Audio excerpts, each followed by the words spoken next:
is a dark episode for December the 14th, 2424. As probably you can tell by the sounds of me walking, I'm walking here because, yes, we continue with Koopa the Poopa having taken possession of our backyard.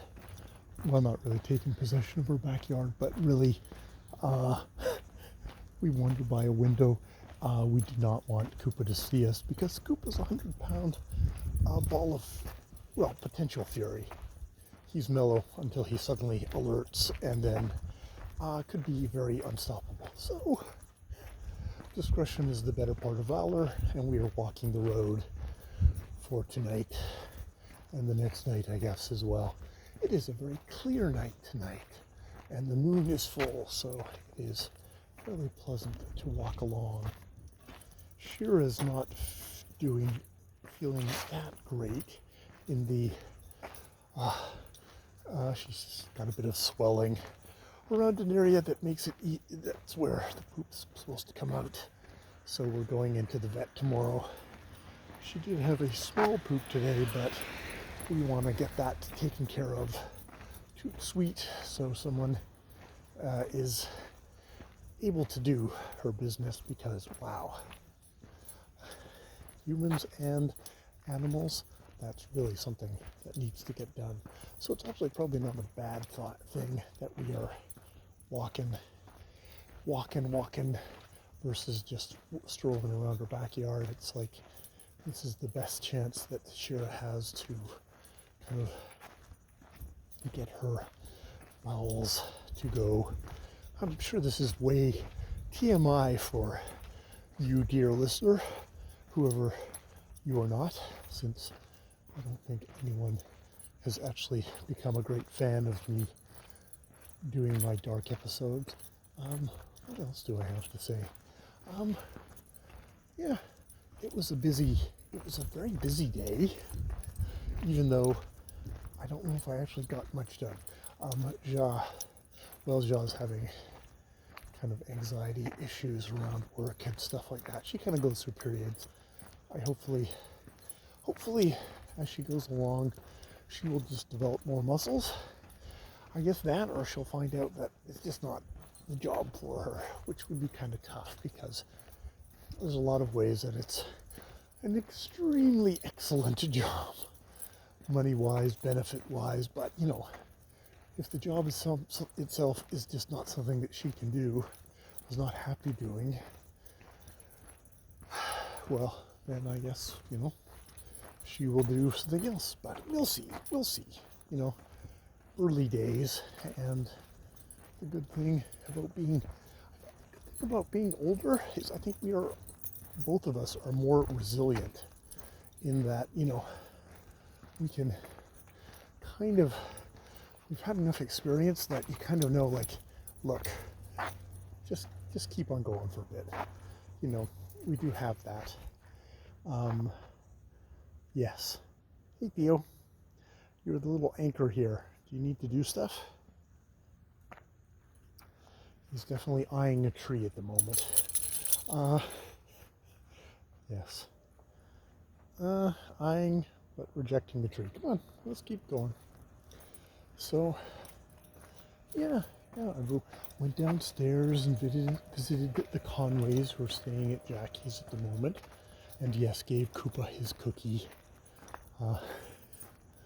Last night I came home and it was like, open the door, there's Koopa standing in the dark staring at me, kind of like, but he kind of gives a quick kind of like eager whine, and I gave him a half cookie that I had prepared in my hand for him, because I'm the cookie guy. I determined right from the beginning of like, okay, Koopa is kind of a dog that is fine until he's not.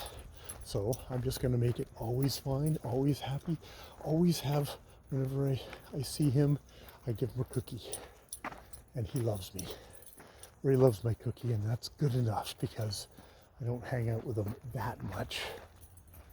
I'm just, you know, his brief visits here, but he seems to have kind of accepted all of us. Well, Ja, me, and Jackie as a part of his pack and is just cool with us. And they haven't even, like, you know, bribed him constantly as like I have, but it's my thing. It's my shtick, so I'm sticking with it. So yeah, I kind of hung out with them. My niece is very rambunctious and likes to tease me, and I'm gonna take that as I get to be the silly Uncle John. You know, I'll take that. Work has been going nice and smoothly. We get assigned a monthly progress report on one of the residents each month, and I just last night it was one of the people who was away, was like someone who like I do a lot of stuff with on that particular night. So with them away, I didn't have any of that to do. So I just sat in the office and I pounded out the monthly progress report I needed to do. So that was really good. I got that done. It's due at the end of the month. And you know, it's the kind of season where I think for anyone in a lot of industries, the Christmas season is can be kind of fraught, can get kind of busy, it can get kind of hectic, it can get kind of painful, unfortunately, for, you know, residents. My own bullshit. I don't know if my own bullshit will come up. I'm at the point where, you know, both my mother and my father passed away. My father having killed himself when I was 17. My mother dying of COVID during the pandemic. I didn't learn about this until a while later because I'd been estranged from her basically because of my father's suicide and her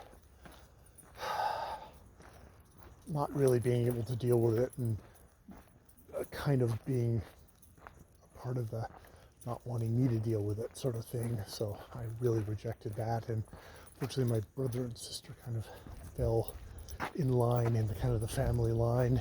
And I mean, it's not like I was a great rebel or anything, but I was just so fucked up I couldn't function, so I got away. And I've done a lot of stuff with that. I'm a much happier person, much more relaxed and open person now. You know, it's one of these things of like, I think it's like, oh, it's thank God I did not have children when I was like in my 20s, because I was angry, fucked up, reactive. It's like I would have been a terrible parent.